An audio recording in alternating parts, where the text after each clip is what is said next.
We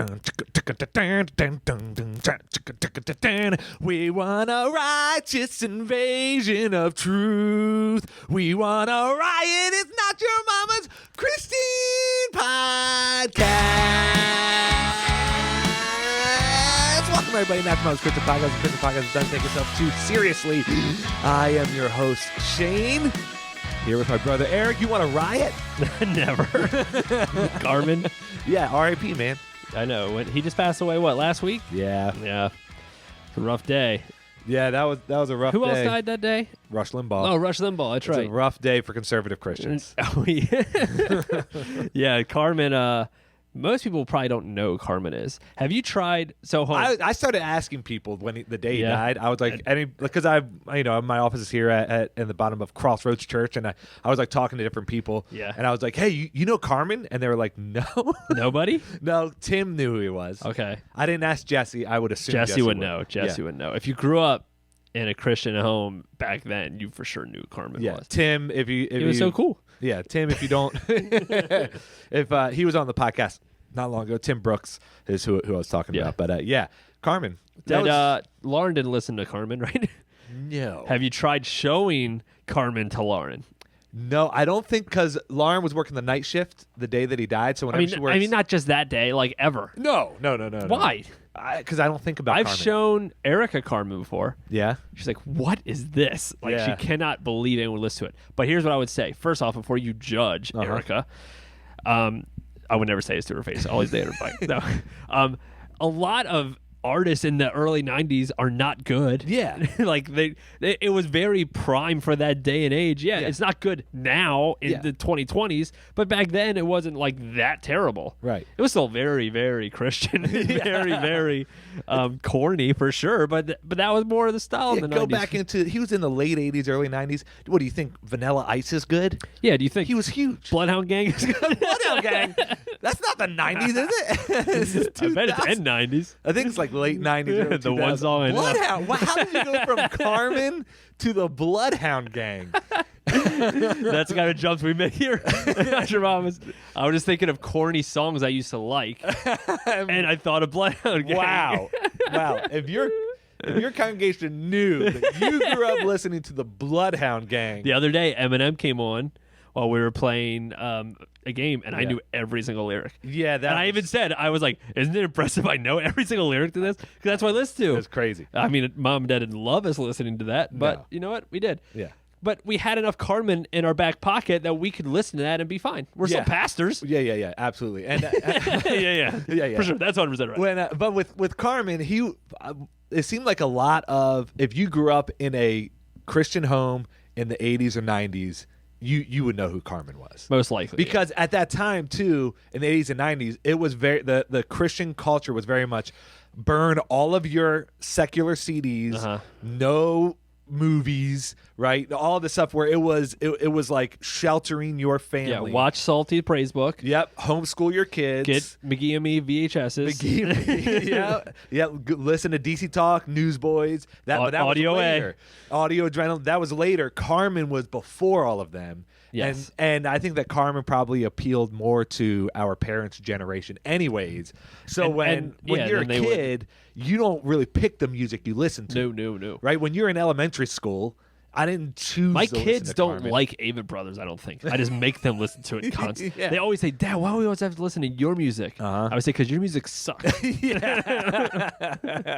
that's what all parents did that to their kids. Yeah, for the most part. Yeah, for sure. So that's what Carmen was. We went and saw him at the Baltimore Arena, downtown Baltimore, which is, it's not as big as like, I don't know, Verizon Center, which is where like the Capitals play and the Wizards play and stuff. But it's a big arena in Baltimore. Yeah. And It's my first. Carmen is my first musical memory. Yeah. But one thing I learned about Carmen later is that even though he's a very devoted Christian singer who had a righteous evasion of truth, he was a champion, Mission 316, you name it. The rumor going around was that man slept with a lot of chicks. Yeah, but it's just a rumor. You can't. He was never married. You can't. No, he got married like 5 years ago. Hold on, because you can't start. I don't know. You're just spreading the rumor now. There is no facts to back that up whatsoever. You ever watch Tom's? I've told you about Tom Segura before, right? The same comedian. Yeah. He was saying, if you hear there's rumors, you'll say it. And people are like, okay, I believe it. Like, do you want to do any fact checking? Nope, you said it, so I believe it 100%. Yeah. And that's what this is. I'm pretty sure it's true, though. There's no facts. You have no facts. I heard proof. He was sleeping with pastors' wives. I heard he was sleeping with all these people. Yeah, but we don't know any of that. You don't know any of that. And that very well may have happened. But here's the thing. Look at him at his wedding without a tie and that. Yeah. And his most recent, which was only 5 years ago, with that huge collar. Yeah. And you tell me that dude did not I don't do that on tour. We have no idea. No idea any of that. And I'm not feeding into that. I bet you, though. The man just died. I know. I understand. There's no point. R.I.P. Here's what I will say, though. If that is true, that he did that, it will eventually come out. Just like some more recent reports. Yeah. Since man, this past like month or two has been just major scandals when it comes to the last few months to major Christian celebrities. I'm going to use that word because it's very much appropriate. First, there's Ravi. Yeah. So Ravi Zacharias, you ever read any of his books or saw him on YouTube? I've seen him speak. I've seen videos of him speak. I haven't seen him speak in person or anything like that. Yeah. Never seen him speak in person, but I watched a lot of videos. He makes very good arguments on why Christianity is true. Like, I read, I can't remember which book I read. It wasn't that long ago. Yeah. Like, not even a year ago, I read it. It was actually right after he passed away that I think I read it. Maybe, no, it was before that.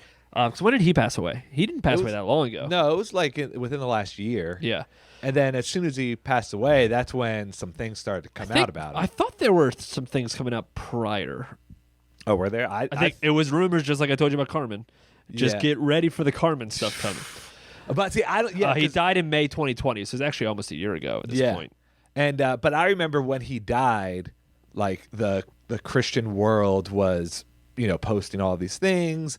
We lost a really great pastor, a great leader. One of the really he was on the forefront of came to apologetics, explaining Christianity, and why it's true. He was like the face of respected Christian leaders in our world today.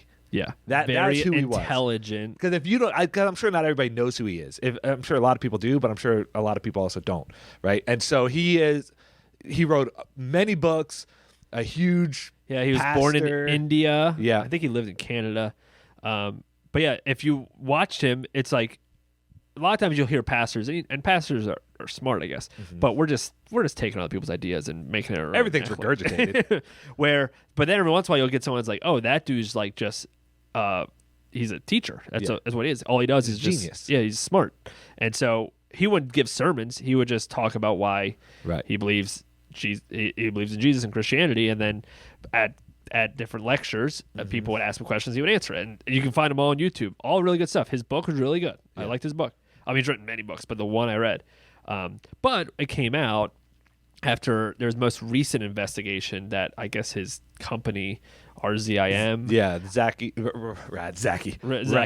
Ravi Zacharias Industries or something, International Ministry. Yeah, they there was too many reports coming out of potential abuse of all this stuff, so they did a full-fledged report investigation and released it all like a month ago, and it came out as like, oh, this man abuses power, sexting, rape, like all this horrific, like not just like cheated on his wife, like horrific abuse of power, molestation. Yeah, of many different women that were coming out that for a while were being pushed under the rug because he is too smart. He's one of our best. He's very good at explaining stuff. He's making smart people think about Christianity. Let's push that sucker under the rug. And it all came out, and they said, yeah, he for sure did it. Yeah, and see, that's the hard part about it. Is what he did is sickening and disheartening as not just a pastor or a church leader, but as a Christian, because he literally would make these women feel like this is what God is calling for them to do. Because what he would say is, I'm so stressed all the time. I have so much going on. The weight of the ministry on my shoulders, I need a release. And I need you to allow that release for me. Yeah. That's how he would literally pitch it to these women. And he owned a like massage parlors. And he would go there and get a massage, and then he would convince these women to do things for him, which is extremely inappropriate and terrible, right? Christianity Today, I'll read a quote from Christianity Today about some of the findings. One woman told the investigators that after he arranged for the ministry to provide her with financial support, he required sex from her. She called it rape. She said Zacharias made her pray with him to thank God for the opportunity they both received, and, as with other victims, called her his reward for living a life of service to God, the report says. Zacharias warned the woman, a fellow believer, if she ever spoke out against him, she would be responsible for millions of souls lost with his reputation when his reputation was damaged. Wow.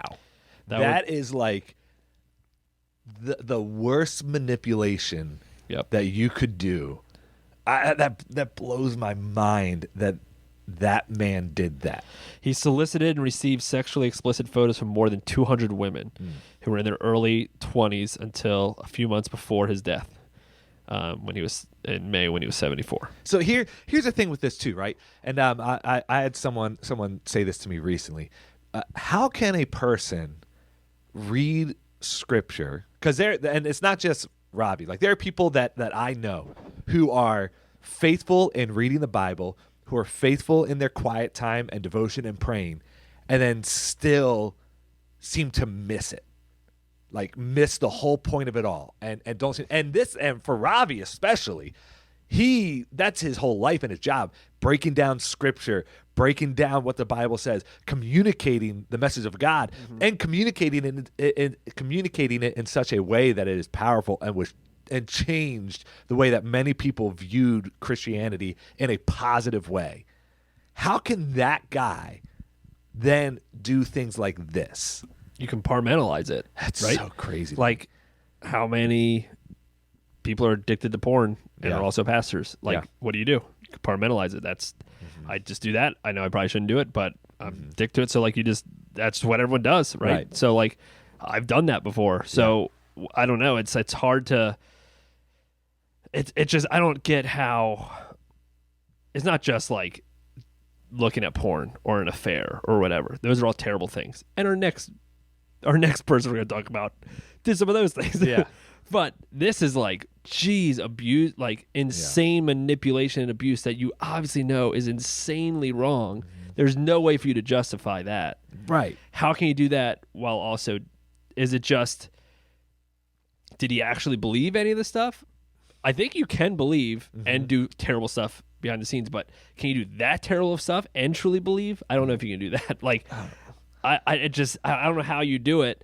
And then what do you do with all of his lectures? What do you do with his books? What do you do? Like, are you just done with it? Because there's the thing I wrestle with is, if the truth of God is still delivered, does the messenger destroy the message? Does the fact that Ravi was a horrific person destroy the truths that he was pushing out? Or, and I guess everyone has to determine that for themselves. Yeah. I personally will not read or watch another thing he does, or not that he's ever done, knowing what he was doing behind the scenes. Well, just can't do it. Here's an example that isn't in the Christian world either, right? HBO just this past week released that first episode of the Woody Allen documentary. Have you heard of it? They did? I didn't know they were doing it. Just came out. I definitely want to watch that. Came out this week. It's a 4-part married his daughter or whatever, right? But also supposedly molested another daughter that was adopted. Yeah. And so they release this, but at the same time, they also have Woody Allen movies on HBO Max. Yeah. And so there was a whole outcry of like, wait a second, hold on, you can release this documentary talking about all the terrible things that Woody Allen allegedly has done, but you're still promoting his movies and still allowing people to watch his movies. Yeah. And HBO had to release a statement saying, we're not going to take those off of our platform. We think that the viewer should decide whether or not they would like to watch those. And they left it at that. And that's the same thing here, right? It's like, I mean, I agree with that. Yeah, and I do too. But it's the same thing with Ravi Zacharias, right? So it's like for you, you've decided I can't read any of his stuff. I can't go back and learn from anything that he's posted because the whole time I'm just going to be thinking this is fake, right? And I agree with that too. Yeah. And I also have no desire to watch a Woody Allen movie. I mean, I don't even know he has some good ones. Annie Hall's good. What all of his movies are. Come on, because you're not. I'm not cultured. Yeah, you're not cultured enough. But you only comic book movies for you. My that's point it. You is, anything else. It's easy to take that stance when you don't already care. Yeah, but when it's somebody that you do care about, we've talked about this brand new. Right. Talked about that before. You still listen brand new? Yep, I still listen. I've gotten vinyls from them since then. Exactly. And if you don't know anything about brand, it was the lead singer was part of the Me Too movement and basically solicited pictures from underage girls. Yeah. And they haven't released anything since that's come out. But we grew up listening to brand new, and I still like their music. Yeah. And I still go back and listen to them. And so my point is, it's easy to judge something that you don't really care about. But when it's something that you do like, all of a sudden everything can change. Yeah, I definitely don't. With how horrific, there's levels. How horrific his is. It's hard for me to hear anyone justify how you can still get stuff from him. Yeah. If it's not just bad stuff, I get how you can still learn stuff from Carl Lentz, which we'll talk about next. Even though I dislike him way more. That's just a whole anything. But for how horrific his crimes were, it's like, I don't know how you... But, I mean, we listened to Michael Jackson vinyl the other day. Yeah, like that's what I'm saying. He most likely. That's what I'm saying. It's like, how do you... and maybe this is different because Michael Jackson is just singing about Thriller, right? And where that's the album we listen to. where Ravi Zacharias is talking about everything that I believe and the creator and the God of the universe who I have invested my life into and I believe is a salvation for all men and women in the world, right? Yeah. So it's a little bit of a different playing field there too, because it's like you have higher expectations for someone that's a pastor talking about Jesus. That's what, as you should, as biblically we should. Like, I don't have to have high expectations of Michael Jackson. You know what I mean? But for Ravi, we should have high expectations. I don't know. I'm curious what other people would do if they're just... If you actually liked him. If you didn't know about him before, then of course you're not going to. But if you actually watch his lectures, I've watched a couple, you actually watch his debates or whatever, like, are you just done with all of it? Like, I have one of his books. I would never suggest it to anybody now. No. Even though I liked it and it made a lot of sense, but I would have suggested before all this. Now I'll never tell anyone to read it because of what happened. But maybe it's because Ravi was teaching people how to live. This is the way you should live your life. Michael Jackson wasn't telling you how to live your life. Yeah, bad. Live it bad.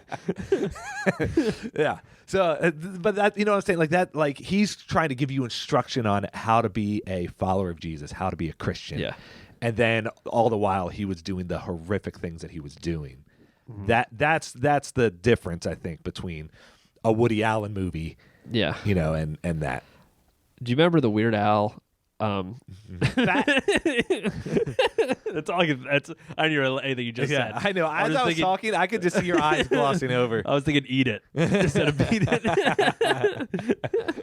Yeah. All right, let's get to our second pastor. This is your boy, Shane. You what? No, he is not my boy. You have always said. No, I'm not. How much? Literally, every time you're like, "Can we get Carl on the podcast? Can we get him on the podcast?" I'm like, "No, Shane, never," because I knew that we would never be able to get Carl on the podcast because I'm not Justin Bieber. Right? I'm not Selena Gomez. I imagine he's a guy who likes to talk about himself, though. Yeah. Carl. Yeah. All right, explain. But he needs a bigger platform than our piddly little podcast. All right, explain who Carl Lentz is. Okay. What happened? Carl Lentz was the lead pastor of Hillsong Church in New York. A lot of people obviously know who Hillsong United is. And Hillsong Church started in Australia and now is all over the world and is a global church started by Brian Houston. Joel Houston, the son of Brian, is the lead singer for Hillsong United. Yeah. And but Hillsong Church New York, Carl Lentz was the lead pastor there for many years. I don't know exactly how long, probably like over 10 years. Sounds a little too long. Yeah. So the thing about Carl Lentz is he has always been the picture of what a celebrity pastor is. He's the image of a celebrity pastor. He's on Preachers and Sneakers. Stephen Furtick. Him and Stephen Furtick on Preachers and Sneakers. But I don't see all the Stephen time. Furtick with celebrities as much. Right. Where Carl was always with celebrities. Chad Veach is another one who he likes to hang out with celebrities. He's just like Judah. Yeah, Judah Smith. Yeah, another one. But Carl Lentz, he was like the first one. And he has been the most famous celebrity pastor. He was on Preacher Sneakers all the time, wearing $1,000 shoes, Louis Vuitton stuff, crazy expensive stuff. He looks cool. He's fit. He's attractive. He's young. He is literally going places with Justin Bieber. Chris Pratt was a member at Hillsong. Kim Kardashian's a member. Selena Gomez. He literally was not only a pastor, but he then turned into, he was the pastor of celebrities. Now he was a celebrity himself. For sure. And he loved being Ate it up. He ate it up. He loved the limelight. He was always around celebrity stuff. There's pictures of him without a shirt on. I just showed you the one though. That man is ripped. There's that one where his shorts are insanely low. Just type in Carl Lentz shorts. That's all you have to type. Don't do that unless you want to sin. Yeah. It's insane how low those shorts are. Yeah. I don't know how you're not seeing anything. Yeah. Just look it up. It's unbelievable that dude that everyone's looking up right now. I know they are. I've said that. Carl Lentz shorts. He has Justin Bieber's in the picture with you. You will know the picture. Yeah. He's not wearing underwear for sure. And it's like, how is a pastor walking around flaunting stuff like that? Yeah, It's not like Justin Bieber was clothed. He's fully clothed. yeah. Justin Bieber's next to him with a shirt on. Why is he? I don't know. Maybe they just got done working out and he was hot and I don't care. needed to breathe. You All over pull his your body. shorts up. Man, pull your drawers up. It's unbelievable how deep into the celebrity he fully embraced it. There's even like a video that Vice did on Carl Lentz from 3 years ago, and they were saying like, "Why do you wear like such expensive stuff?" It's like, well, it's because when people come in, they're like, "Oh, look, the pastor looks just like me. I can relate to him." And then the person was like, "But they're not wearing what you're wearing. Yeah. Like they can't afford what you're wearing. You're flaunting wealth," which we've talked about this multiple times. We had Preacher Sneakers on our podcast talking about it, but yeah, when everything happened with Ravi Zacharias, it was like for the Christian community, like, oh my gosh, heartbreaking. yeah. When the Carl Lentz news came out, it was kind of like, yeah, it makes sense. Of course, yeah, that happened. That's not surprising, given the persona that he put forth. Obviously, we don't know him whatsoever. I've never even seen him speak live, but obviously we have no. I've never even watched a sermon of his. No, me either. I'm sure he's great. I've always not liked him because of the persona that he put forth. Yeah, it's persona that he's doing. Yeah, it's that he wants. Yeah, and it's always wanted, right? Yeah. And so that also lends into like Hillsong, New York, wanted to be a place that was the cool place. That's always been what Carl Lentz has been concerned about, and the way that he pastored his church. It was, we want to be the place that people desire to go. And this whole celebrity culture. For example, there was an article that came out, and actually the Preacher Sneakers guy who we've had on our podcast, he wrote an article that we could reference on Religious News Service about the Carl Lentz scandal. And he referenced another article on page 6 that says Hillsong Church operated like a nightclub with VIP treatment. And what they would do is they would have, it's a huge theater or auditorium, or arena, I guess you could describe it as. I've never been to it. What is it? The Gramercy Theater in New York. I don't know how many people fit in that thing, but they would reserve about 100 seats in the front where everybody could see, for celebrities only, for VIPs only. And for a normal person with no celebrity status like you or I, if we wanted to go there, and if you wanted to get a good seat, you would have to show up hours ahead of time and wait in line just to get in and get a good seat. Now, there were always seats available. They never turned anybody away, but you would be seated in the back. Like it's first come, first serve. Yeah, wherever you sit. Yeah, wherever you sit. And so people would literally show up hours ahead of time, but they always reserved about 100 or so seats for Justin Bieber, for Kim Kardashian, for Selena Gomez, for celebrities, that they could just text whoever, they would have a number. They would text, say, hey, I'm coming with a +1. And they would show up right when service is starting, and they would be almost paraded in so that everybody would see, oh my goodness, Justin Bieber is here. Wow, I have to be here. And they exalted this celebrity status in a church. Yeah. That's the culture that was created. And the pastor led that charge. So what happened to him? We never even said what happened. Oh yeah. He was fired because he's been having affairs. And not the rumor, he's admitted to it. He's admitted to it. That he has been having a long affair. And now he's married with children. 3 kids. An affair for a long time, but it's not just one woman that he's been having an affair with. He's regularly been sleeping with women. Actually, on the way here, I watched an interview from the person that he was having the main affair with. Oh, really? And according to her, she said that he just said his first name. She didn't know who he was. Oh. I don't know how she met him. He never said what his job was. The only thing he said he did is that he worked with celebrities. That's what he would tell him, because he doesn't want to say I'm a pastor. She eventually found out that he was married, but she still kept having the affair. She never found out who he was? She eventually did, but it took years to find out. And he said, like, don't Google me and stuff, which... If somebody says don't Google me, that's the first thing I'm doing. I know. So it probably took hours. It probably took to the first bathroom break to find out. But she didn't know his last name, so just looking up Carl in New York, you're going to get a lot of Carls. But yeah, so it eventually came out, and then... Yeah, so he posted a long thing on his Insta. I'm not going to read it, but I was just looking at it. He only admitted to, I believe, one affair, right? I think he just admitted to not being faithful. Yeah. It was more that he was let go from his church. I was unfaithful in my marriage. Yeah. That's all he says. So whether that's one or continually. But the main reason that he sticks out is not just had an affair. I mean, that happens all the time. There are pastors who aren't celebrities that we know of. I know, yeah. Who have had affairs. Yeah. And it doesn't mean that you are like that God can't love you anymore. It doesn't mean any of that stuff.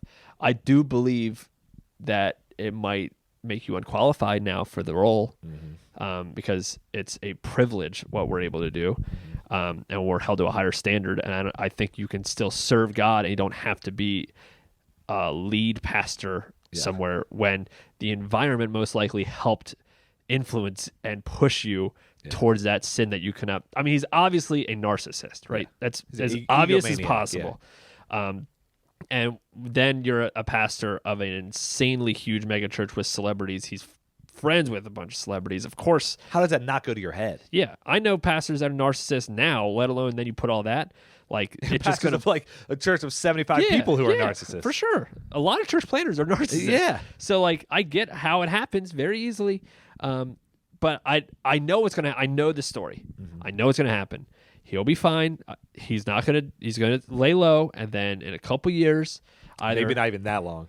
Didn't take Perry Noble that long. No. I mean, he didn't have an affair, but he was just abusing alcohol. But again, I think the culture pushed him towards that. I even know somebody who came to our church who used to go to his church that knows Perry Noble. And said like, now he's like, it's not like a small church by any means, but definitely not a big church that he's pastor of, and he loves it. He loves not being a celebrity anymore. He loves, even though he's still. Well, have you seen him on Twitter? Yeah, I've seen him on Twitter. He likes to argue. He likes. He's a Southern boy. He likes to argue, and he doesn't like masks. That's for sure. He is a Southern boy, and he had COVID. He got COVID too. Shocker. Yeah, shocker. I wonder how. I think I lost. You were talking about Carl Lentz and being an egomaniac and a narcissist and the celebrity culture, right? Yeah. So it just fuels that type of behavior, especially when you're a narcissist. And I'm getting to a point where I don't know if anyone can be a celebrity pastor. I think that's the question. So, like, is it possible to be famous and a pastor and I don't know. See, I don't know, because like Billy Graham never had anything, right? As far as I know, right? The only thing I knew was the Billy Graham rule, which was to prevent him from doing that. Yeah, which people got mad about. And I understand their arguments for it, but the man didn't cheat. So Carl Lentz didn't have the Billy Graham rule. He maybe should have. But like, and for those who don't know, the Billy Graham rule was he was never with a woman that wasn't his wife alone. Yes, Yeah. Never at a meeting, never in a car, nothing like that. The argument is that make it where women cannot go up in a level, and maybe, but that's not today's topic. But I mean, I think of like, if this comes out about Stephen Furtick in the next couple years, I wouldn't be shocked at all. Not at all. Oh, I know what I was saying about Carl. I guarantee you in the next 2 or 3 years, either he'll be a pastor somewhere else, or and that church's going to blow up because we love to forgive, and we cannot put forgiveness on, like, yeah, we forgive, but doesn't mean I'm approving this role. You've forfeited that role. Or he'll work with like movies. Yeah. I could see him being like some kind of producer or director with all of his celebrity. One of those two are for sure going to happen in some years. I no doubt. But I think about, like, let's say some pastors that we know very well. Let's put Francis Chan out of this list because Francis Chan has done a lot to make sure he's not that person anymore. He quit his church so he wouldn't be a celebrity. But okay, let's think of like Craig Rochelle, very famous pastor. Yep. I like Craig Rochelle. He seems great. He seems great. I don't know. Like, is it bad that he's at a level? Andy Stanley, is it bad that he's at that level at this point? Matt Chandler, is it bad that he's at that level? I don't know. I don't know if anyone is meant to be able to withstand it. Yeah. I don't know if it's biblical anymore at this point for any church to be so big where your pastor is such a celebrity. I just don't know if that's what Jesus wants anymore. Yeah, and the problem with that is, when you do get that big, and this isn't necessarily even their fault, right? Obviously, every pastor wants to continue to grow their church. Every pastor wants that. Well, I shouldn't say every. Some pastors actually, there are some pastors out there who say, you know what, I fit best in a small church environment. Yeah, that's where that just suits me. So there are pastors like that. But most pastors want their church to always grow no matter the size. You want your church to grow, right? Absolutely. I would love for our church to grow. Absolutely. And so that's normal. The danger with that level of celebrity pastors is that obviously people are attending that church not for Jesus, but for the pastor. But there are also people who attend. Not obviously, but yeah. I'm not saying everybody. Oh, okay, yeah. There's still obviously people who attend that church for the pastor, but there are also obviously people who attend our churches because of the cute girl that they want to start dating, or because of the whatever they want to be on stage and play guitar, or for the pastor. Like, it happens for us too. Yeah, you just tell me like there's a person in your church telling other people, hey, you should come because my pastor is what?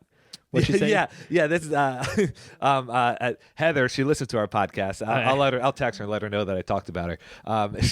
We were talking. We were in a small group, and we were talking about inviting people to church. And she was like, "I was just talking to a friend of mine the other day about church and saying, hey, you should come to our church. You would love our pastor. He's got tattoos and is really nerdy." Yep. And I was like, hey, yeah, you're right. Nerdy. Best description. He had a lot of tattoos, nerdy. Yeah, I was like, could have put ugly in there. Dang it. But still, describe me as nerdy. But there are people that come because, like, and they'll tell you, like, I can relate to you. I as like a pastor. your preaching style. I like your preaching, so I come. Yep. Because and then I'm gonna grow, and as in my selfish pride as a 30 for sure, like, I like that. Yeah. So I can see how this happens very quickly. Right. But it's easy for me to criticize celebrity pastors knowing that I'm not one, and I probably won't ever be one. Yep. But what would I do to stop it from happening? The only thing you can do is what Francis Chan did. Yeah. Like, what I'm starting to think is, would I have the humility enough to do that? Probably not. What if all of a sudden our church started growing, and all of a sudden we're at 2,000 or 3,000 people, 4,000 people are coming, and then all of a sudden I'm getting book offers and I'm writing books. Like, when would I have the humility to say no to that? It's easy for me to say I would now, knowing it's most likely not going to happen. No one's asking me to write a book. I barely read one. So, like, it's to answer the question though of, is it possible to be at that level of celebrity and still be a good pastor and lead church? Yes, I believe that it is. Because I mean, we don't know what's happening in all these people's lives. I believe Andy Stanley's doing it right. I don't know him. I believe Craig Rochelle's doing it right. I believe Craig Rochelle's doing it right. Matt Chandler, they just all their satellite churches, they made them all their own churches. Yeah, that's great. Yeah, so I think that's awesome. So you know what that means? It's not about him. It means, where's the money going now? To them. to the actual church, not back to the village. It's not going back to Matt Chandler Church. They're doing their own thing now. Right. So I do believe it is possible, but you've got to have the right guardrails in place. You have to be fully aware, and you have to protect yourself at all times from yourself. And if you, especially, you got to know yourself. That's just in anything that you do. You got to know your personality and what is dangerous for you, right? So, like you're saying that with your personality as a 3 from the Enneagram, you very much would enjoy it and would like attention. You would love, and I love the attention too. Yeah, like I think both of us would fall into that category where it would be dangerous. I don't think I've ever told you this, but I literally thought this as a 3. And before I say this, everyone's listening, and Erica, who's also listening, don't judge me. I'm being honest and open. I understand how this is going to sound, and I've been doing some heart recognition. Oh, wow. As a 3, I always think people are watching me at all times. I always think people know I am. I do, always. I have to constantly remind myself. What, like at the grocery store? Everywhere. I always think people are keeping an eye on me. Because I want them to. I promise. Ask any other 3s. They always have that in their mind.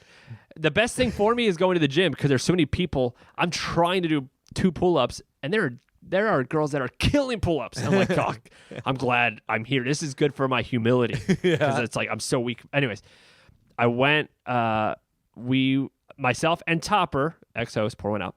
R.I.P. We went to Citizens show. Citizens and Saints, Zach Bolin. He was on our podcast when we first started, and then they were on a tour. And so I couldn't go to that show. You couldn't go to that show. We went for free because we were promoting Citizens on our podcast. So so our deal was he emailed us, hey, we have this ad. Can you run on your podcast? I said, yep. If you get us free tickets when you come. He said, sure. So I walked in, and no joke, in my head, I was like, someone's going to recognize me from this podcast. From the podcast? Yeah, I promise you I did. In my head, the whole time, like, someone's eventually be like, don't you have someone podcast? Because that happened one time to Topper. Yeah. You thought that? I thought for sure, because I was like, well, we promoted this show. People are probably here because they heard. I promise. So yeah, if our church starts growing, I need to be careful. Well, and also, how about this on Sunday mornings during like worship? Are you in the front row? Yeah.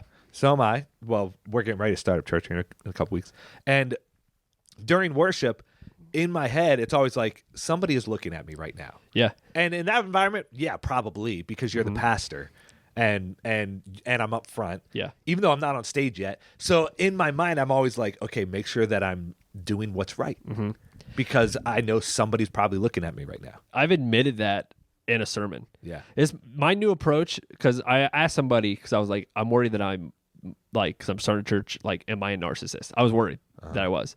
And one of our mentors said to me, was like, the fact that you're struggling whether you are or aren't shows you're not. If you wouldn't care if you were a narcissist. So I feel like the best thing for me to do is just keep admitting when I do stuff to be vulnerable. Yeah. So that way, like I just did. Yeah. So it's like how embarrassing for me that is that I thought that to remind myself not to. So at one time I was talking about worship, and I was like, at times I stand up there, and while my eyes are closed, I'm thinking, I hope the live stream's working, or don't like the song, or I hope people think I'm worshiping. Yeah. Like you think that too. We all do that. But so I try to admit it more and more now, so that way I tear myself down a little more, so I can be a little more humble. Anyways, I just don't know how the celebrity culture that I think that the celebrity pastors that stay a celebrity and do it well are the minority, not the majority. Yeah. There's going to be pastors that we just know. Like there's a bunch of pastors that we could say that no one else would know. And they're not celebrities by any means. I could probably contact them if I really wanted to.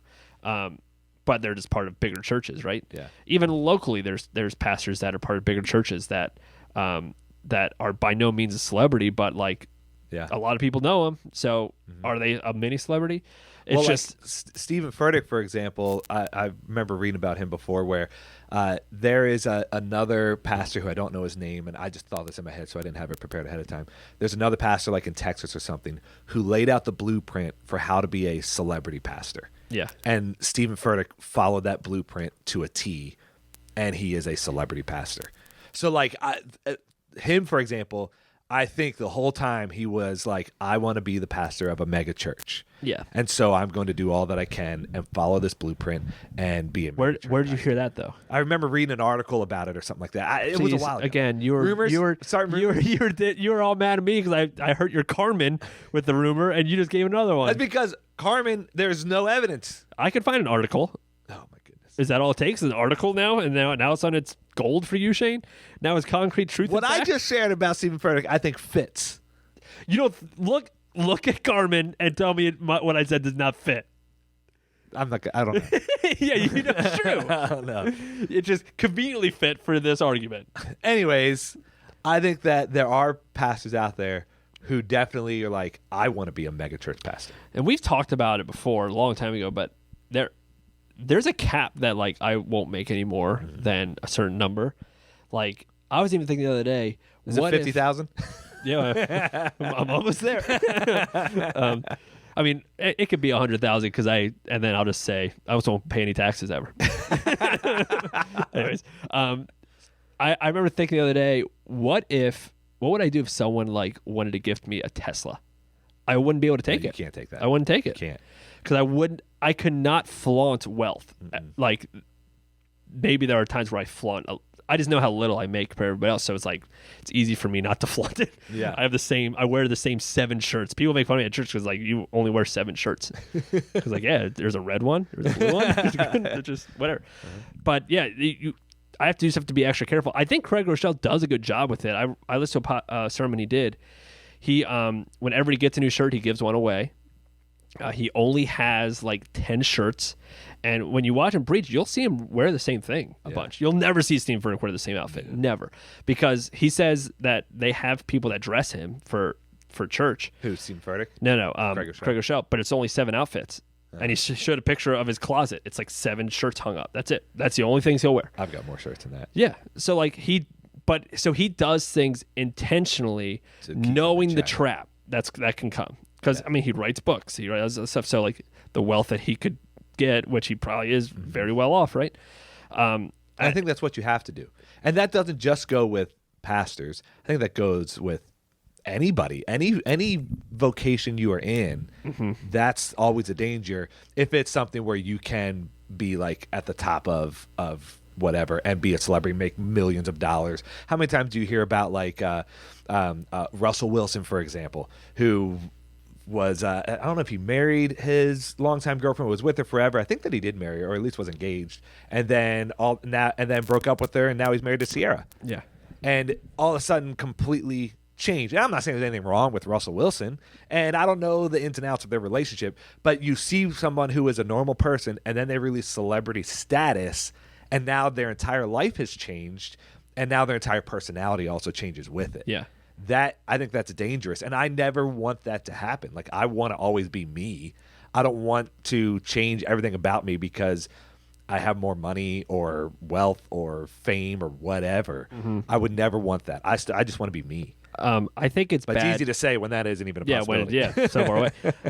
I think it's bad for any follower of Jesus to flaunt wealth. Yeah. I think it's horrific for a pastor to do it. So if you're a follower of Jesus, I don't think you should be flaunting wealth anyways. I'm not saying you shouldn't have wealth, but like you should be generous. You should save. You should pay for your kids' colleges, do all that stuff, but you don't have to flaunt it. If you're a pastor and you're supposed to be the example and God's calling you to do that, then man, how could you flaunt wealth? Yep. But that's kind of the culture we're in now, where people are just pastors easily doing it. And then when you find out that you've been having an affair, everyone goes, "Oh, yeah, of course he was." Yep. Yeah, of course. Why wouldn't he? You see the picture with him without a shirt on with Justin Bieber? Of course he wasn't. Yeah. So, and it definitely. And we're literally going, Stephen Furtick's probably next. Will probably come up next, which is maybe bad. Maybe us judging. But you're a pastor showing off while you're showing off. And I think that the reason why it's so bad too is because the argument that those pastors or churches are making for doing that is, well, we're winning people over for Jesus. Yeah. And it's like, are you though? Like, is that the reason why? Yeah. Or maybe it's because Jesus is amazing and everybody needs him in his life. Maybe it's not the fact that you wear $1,000 shoes. Or maybe you're not winning anyone. Yeah. They're only there for the show. Maybe you're misleading more people than you're winning. Yeah. Maybe you're damning people. Yeah. You know what I mean? Like people that think they're fine now, they can follow Jesus and live their life exactly the same like everybody else. Jesus never called us to live that way. We should be different than everyone else. Yeah. We should live differently. And the difference should be sacrificing constantly, less of ourselves, less of our needs, less for one. So we need to constantly check ourselves. Before we wreck ourselves. T-shirt idea. Yeah. We need to start making T-shirt ideas. Yeah. You know, because Erica could make some shirts. Yeah. You know what we could do? What? We have could. all of my intros on one? Oh, gosh. That'd be a lot of money. Yeah, it's been a long shirt. If we ever, we stopped our Patreon, right? If we ever bring that back, we can make the levels shirts. We have to think of some catchphrases. And also, if you just want to buy a shirt, you can. R.I.P. Pour one out's one. Let's think of some more catchphrases. Slap on his butt, send it our way. That's got to be our first shirt. Oh, gosh. What other sayings we got? We just made a new one. I've never heard it before. Check yourself before you wreck yourself? Yeah, I've never heard in my life. We made that up, right? Yeah. What other slogan sayings do we have, Shane? I don't know. I've thought of 3. I know. Well, Christian podcast, don't take yourself too seriously. Yeah, that's obviously. I'm your host, Shane, with my brother. Well, you know what we got to do is we got to go back through the Instagram page, and you used to have quotes. I used to like make quotes. I read one the other day where it's like something I said about if you like white pizza and you don't eat the crust and don't talk to me, I'm not your friend. Something like that. So we could go back and find some of those. Yeah, and then we can make some T-shirts. Yep. Hey, if you want a T-shirt, and we'll sell them. Yes. So we can make more money. So that we can get $1,000 shoes. Speaking of celebrity pastors, we can be celebrity podcasters. There's nothing in the Bible. Nothing in the Bible. Tell me one verse that says I can't do that. Tell me one. Nope, there ain't one. There ain't one. So hey, if you got an idea for a T-shirt idea, send it our way. How can they send it? No, I was not trying to set that up.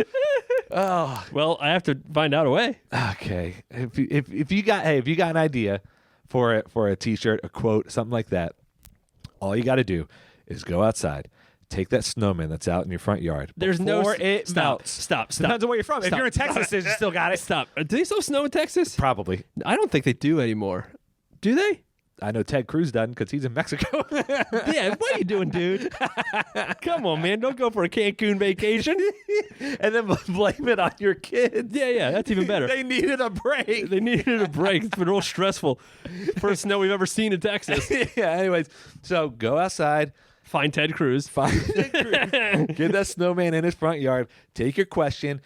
Pin it to his chest, slap its butt, send it our way. We'll get it. How will the snowman get there? You were getting terrible at these. Snowman at night. There's a book. You put a hat. Then now Frosty becomes Frosty? Yeah. The hat. Yeah, it's magical. So first, so you got to go back. You got to find a magical hat. Is the hat magical or is the snowman magical? The hat's magical. Or does the hat unlock the magic? What if you put a magical hat on something else that's not snowman? Is it only a snowman's magical hat? Don't do that. You don't. That's how you create the multiverse. It's going to be WandaVision all over again if you do that. No.